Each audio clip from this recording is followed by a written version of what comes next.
ಮೂರನೇ ಬಾರಿಗೆ ಯಾಕೆ ನರೇಂದ್ರ ಮೋದಿಯವರು ಪ್ರಧಾನಿಯಾಗಿ ಮುಂದುವರಿಬೇಕು? ಮೋದಿಯವರು ಕೊಟ್ಟಿರುವಂತಹ ಕೊಡುಗೆಗಳು, ಯೋಜನೆಗಳು ಅದರ ಬಗ್ಗೆ ಯಾರೂ ಮಾತಾಡ್ತಾ ಇಲ್ಲ. ಎಲ್ಲರಿಗೂ ಬೇಕಾಗುವಂತಹ ಸಬ್ಕಾ ಸಾಥ್ ಸಬ್ಕಾ ವಿಕಾಸ್ ಅನ್ನುವಂತಹ ಯೋಜನೆಗಳನ್ನು ಕೊಟ್ಟಿದ್ದಾರೆ. ಏನು 11ನೇ ಸ್ಥಾನದಲ್ಲಿ ಏನಿತ್ತು ಎಕಾನಮಿ, ಈಗ ಅದು 5ನೇ ಸ್ಥಾನಕ್ಕೆ ಬಂದಿದೆ ಭಾರತ. ಕಾಂಗ್ರೆಸ್ ಇದ್ದಾಗ ಪಟ್ಟಣಕ್ಕೆ ಪಟ್ಟಣವೇ ಹೊತ್ತಿ ಉರಿತಾ ಇತ್ತು. ಬರೀ ವೋಟ್ ಬ್ಯಾಂಕ್ಗೋಸ್ಕರ ಮುಸ್ಲಿಮರನ್ನ ಬಳಸ್ಕೊತಾ ಇದೆಯಾ? ಅದೆಲ್ಲ ಒಡೆದು ಹೋಗುತ್ತೋ ಅಂತ ಹೆದರಿಕೆಯಿಂದ ಅವರು ಈ ಥರ ಎಲ್ಲ ಜನರಲ್ಲಿ ಬಿತ್ತಾ ಇದ್ದಾರೆ. ಒಂದು ಕಡೆ ಮತದಾನಕ್ಕೆ, ಲೋಕಸಭೆಯ ಮತದಾನಕ್ಕೆ ಇನ್ನು ಕೆಲವೇ ದಿನಗಳು ಮಾತ್ರ ಬಾಕಿ ಇರುವಂಥದ್ದು. ಈಗ ಎಲ್ಲ ಕಡೆ ಮತದಾನ ಕೂಡ ಆಗ್ತಾ ಇದೆ.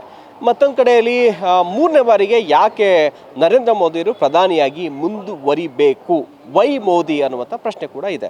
ಇದ್ರ ಬಗ್ಗೆ ಮಾತನಾಡೋದಕ್ಕೆ ಇಲಿಯಾಸ್ ಅಹಮದ್ ಅವರು ನಮ್ಮ ಜೊತೆಗೆ ಇದ್ದಾರೆ. ಸರ್, ಯಾಕೆ ಸರ್ ಮೂರನೇ ಬಾರಿಗೆ ನರೇಂದ್ರ ಮೋದಿಯವರು ಪ್ರಧಾನಿಯಾಗಿ ಮುಂದುವರಿಬೇಕು? ನಮಸ್ಕಾರ. ನೋಡಿ, ಮೋದಿಯವರು ಕೊಟ್ಟಿರುವಂತಹ ಕೊಡುಗೆಗಳು, ಯೋಜನೆಗಳು ಅದರ ಬಗ್ಗೆ ಯಾರೂ ಮಾತಾಡ್ತಾ ಇಲ್ಲ. ಈಗಿನವರೆಗೆ ಕಳೆದ 10 ವರ್ಷದಿಂದ 142 ಯೋಜನೆಗಳನ್ನು ಕೊಟ್ಟಿದ್ದಾರೆ. ಅದು ಎಲ್ಲ ಸಫಲ ಯೋಜನೆಗಳು ಮತ್ತು ಎಲ್ಲರಿಗೂ ಬೇಕಾಗುವಂತಹ ಸಬ್ಕಾ ಸಾಥ್ ಸಬ್ಕಾ ವಿಕಾಸ್ ಅನ್ನುವಂತಹ ಯೋಜನೆಗಳನ್ನು ಕೊಟ್ಟಿದ್ದಾರೆ. ಆ ಯೋಜನೆಗಳಿಂದ ಹಲವಾರು ಜನ ಅಲ್ಲ, ಪ್ರತಿಯೊಬ್ಬರೂ ಕೂಡ ಅದರ ಪ್ರಯೋಜನ ಪಡೆದಿದ್ದಾರೆ.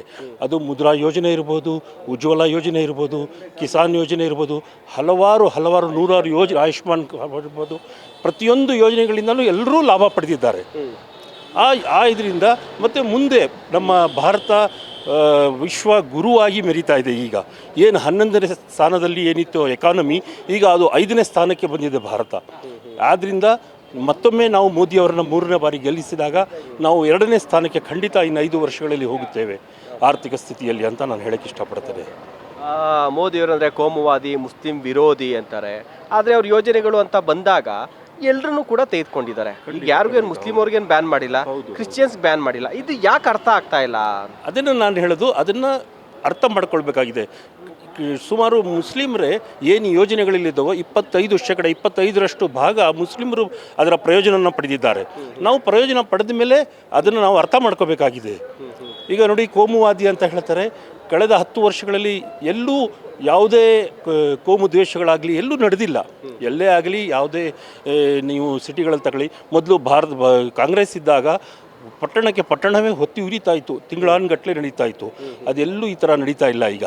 ಆದ್ದರಿಂದ ನಾವು ಮೋದಿಯವರನ್ನ ಬೆಂಬಲಿಸೋದು ಒಳ್ಳೆಯದು.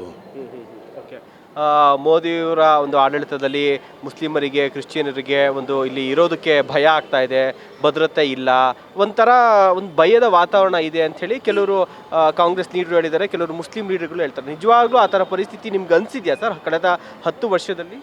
ನೋಡಿ, ನಾನಿವತ್ತು ಭಾರತೀಯ ಜನತಾ ಪಾರ್ಟಿಯ ರಾಜ್ಯ ಕಚೇರಿಯ ಮುಂದೆ ನಿಂತಿದ್ದೇನೆ.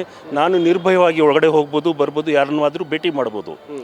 ಇದೇ ನಾನು ಮುಸ್ಲಿಂ ಆಗಿಕೊಂಡು ಗಡ್ಡ ಇಟ್ಟು ನಾನು ನಿರ್ಭಯವಾಗಿ ಹೋಗಿ ಯಾರನ್ನು ಬೇಕಾದರೂ ಭೇಟಿ ಮಾಡ್ಬೋದು. ಈ ಥರ ಇದೆ. ಅಲ್ಲಿ ಬರಬೇಕು, ಅವರು ಬಂದು ನೋಡಬೇಕು ಪಕ್ಷ ಹೇಗಿದೆ, ಹೇಗೆ ನಡೆಸ್ಕೊಳ್ತದೆ ಅನ್ನೋದನ್ನು ಅವ್ರು ಬಂದು ನೋಡಿದಾಗ ಅವ್ರಿಗೂ ಗೊತ್ತಾಗುತ್ತೆ. ಅದನ್ನು ಯಾವುದೇ ಕೋಮು ಭಾವನೆ ಆಗಲಿ ಖಂಡಿತ ಇಲ್ಲಿ ಭಾರತೀಯ ಜನತಾ ಪಾರ್ಟಿಯಲ್ಲಿ ಇಲ್ಲ. ಸರ್, ಇಷ್ಟು ವರ್ಷಗಳ ಕಾಲ ಕಾಂಗ್ರೆಸ್ನ ಒಂದು ಮತ ಬ್ಯಾಂಕ್ ಅಂದರೆ ಅದು ಮುಸ್ಲಿಮರ್ ಅಂತ ಹೇಳೋದು. ಎಲ್ಲೋ ಒಂದು ಕಡೆ ಇಷ್ಟು ವರ್ಷ ಅಧಿಕಾರ ನಡೆಸಿರುವಂಥ ಕಾಂಗ್ರೆಸ್ಸು ಮುಸ್ಲಿಮರ ಅಭಿವೃದ್ಧಿಗೆ ಏನು ಮಾಡಿಲ್ಲ, ಬರೀ ವೋಟ್ ಬ್ಯಾಂಕ್ಗೋಸ್ಕರ ಮುಸ್ಲಿಮರನ್ನ ಬಳಸ್ಕೊತಾ ಇದೆಯಾ? ಅದಕ್ಕೋಸ್ಕರ ಈ ರೀತಿಯಾಗಿ BJP ಮುಸ್ಲಿಮರ ವಿರೋಧಿ ಅಂತ ಬಿಂಬಿಸುವಂಥ ಕೆಲಸ ಮಾಡ್ತಿದ್ಯಾ? ಅದಕ್ಕೆ ಎಲ್ಲೋ ಒಂದು ಕಡೆ ಮುಸ್ಲಿಮರು ಕೂಡ ಮರಳಾಗ್ತಾ ಇದ್ದಾರಾ? ಖಂಡಿತ ಹೌದು. ಅವರು ಮುಸ್ಲಿಮರ ಓಟನ್ನು ಪಡೆಯೋದಕ್ಕೆ ಆ ವೋಟ್ ಬ್ಯಾಂಕ್ ಮಾಡ್ಕೊಂಡಿದ್ದಾರಲ್ಲ, ಅದೆಲ್ಲ ಒಡೆದು ಹೋಗುತ್ತೋ ಅಂತ ಹೆದರಿಕೆಯಿಂದ ಅವರು ಈ ಥರ ಎಲ್ಲ ಜನರಲ್ಲಿ ಬಿತ್ತಾ ಇದ್ದಾರೆ. ಮತ್ತು ನೀವು ನೋಡ್ಬೋದು, ಕಳೆದ ವಿಧಾನಸಭಾ ಚುನಾವಣೆಯಲ್ಲಿ 2% ಕರ್ನಾಟಕದಲ್ಲಿ ಮುಸ್ಲಿಂ ಮತಗಳು ಬಂದಿದ್ದು. ಈಗ ಖಂಡಿತ ಅದು 10%ಗೆ ಹೋಗುತ್ತೆ. 10% ಮುಸ್ಲಿಮರು ನಮ್ಮ ಭಾರತೀಯ ಜನತಾ ಪಾರ್ಟಿಗೆ ವೋಟ್ ಕೊಡ್ತಾರೆ, ಮತ ಕೊಡ್ತಾರೆ. ಸರ್, ಈಗ ಚುನಾವಣೆ ಕೆಲವೇ ದಿನಗಳಿದೆ. ತಾವು ತಮ್ಮ ಒಂದು ಮುಸ್ಲಿಂ ಸಮುದಾಯದ ಮತ ಬಾಂಧವರಿಗೆ ತಾವೇನು ಹೇಳೋಕ್ಕೆ ಇಷ್ಟಪಡ್ತೀರಿ ಸರ್? ಬನ್ನಿ, ಕಾಂಗ್ರೆಸ್ ಇದು ಭಾರತೀಯ ಜನತಾ ಪಾರ್ಟಿಗೆ ತಾವು ಮತವನ್ನು ನೀಡುವುದರ ಮೂಲಕ, ಮೋದಿಯವ್ರನ್ನ ಗೆಲ್ಲಿಸುವುದರ ಮೂಲಕ ಒಂದು ನಮ್ಮ ಮುಸ್ಲಿಮರಿಗೂ ಕೂಡ ಒಳ್ಳೆಯದಾಗುತ್ತೆ ಅನ್ನೋ ಭಾವನೆ ಇಟ್ಕೊಂಡು ಬನ್ನಿ. ನಾವಿದ್ದೀವಿ, ಜೊತೆಯಲ್ಲಿ ನಾವೆಲ್ಲ ಇದ್ದೇವೆ. ಕಳೆದ 10 ವರ್ಷದಿಂದ ಮೋದಿಯವರ ಆಡಳಿತವನ್ನು ನೋಡಿದ್ದೇವೆ. ಅದರಿಂದ ಯಾವುದೇ ಭಯ ಪಡುವ ಅವಶ್ಯಕತೆ ಇಲ್ಲ. ಖಂಡಿತ ನಾವೆಲ್ಲ ಒಳಗಡೆ ಬರಬೇಕು, ಭಾರತೀಯ ಜನತಾ ಪಾರ್ಟಿಯಲ್ಲಿ ಮತ ನೀಡಬೇಕು ಅಂತ ನಾನು ಕೇಳ್ಕೊಳ್ತೇನೆ. Thank you. ಸೊ ಇದಿಷ್ಟು ಇವರ ಒಂದು ಅಭಿಪ್ರಾಯ. ಏಕೆಂದರೆ ಮೋದಿಯವರ ಒಂದು ಆಡಳಿತದಲ್ಲಿ ನಿಜವಾಗ್ಲೂ ಕೂಡ ಮುಸ್ಲಿಮರು, ಕ್ರಿಶ್ಚಿಯನ್ಸರು, ಹಿಂದೂಗಳು ಎಲ್ಲರೂ ಕೂಡ ನಾವು ಚೆನ್ನಾಗಿದ್ದೀವಿ, ಯಾವುದೇ ರೀತಿಯಾದಂಥ ಒಂದು ಕೋಮು ದ್ವೇಷಗಳು ಇಲ್ಲ. ಈ ಹಿಂದೆ 10 ವರ್ಷಕ್ಕೂ ಹಿಂದೆ ಪಟ್ಟಣಗಳೇ ಒತ್ತಿ ಉರಿತಾ ಇತ್ತು, ಆದರೆ ಈಗ ಆ ರೀತಿಯಾದಂಥ ಪರಿಸ್ಥಿತಿ ಇಲ್ಲ ಅನ್ನುವಂಥದ್ದು ಕಾರಣಕ್ಕಾಗಿ ನಾವು ಮೋದಿಯನ್ನು ಬೆಂಬಲಿಸ್ತೀವಿ. 3ನೇ ಬಾರಿಗೆ ಮೋದಿಯವರು ಪ್ರಧಾನಿ ಆಗಬೇಕು ಅನ್ನುವಂಥ ಅಭಿಪ್ರಾಯವನ್ನು ಕೂಡ ಅವರು ವ್ಯಕ್ತಪಡಿಸಿದ್ದಾರೆ. ಕ್ಯಾಮ್ರಾ ಪರ್ಸನ್ ಚಿರಾಗ್ ಜೊತೆಗೆ ಶಿವಪ್ರಸಾದ್, ನ್ಯಾಷನಲ್ ಟಿವಿ, ಬೆಂಗಳೂರು.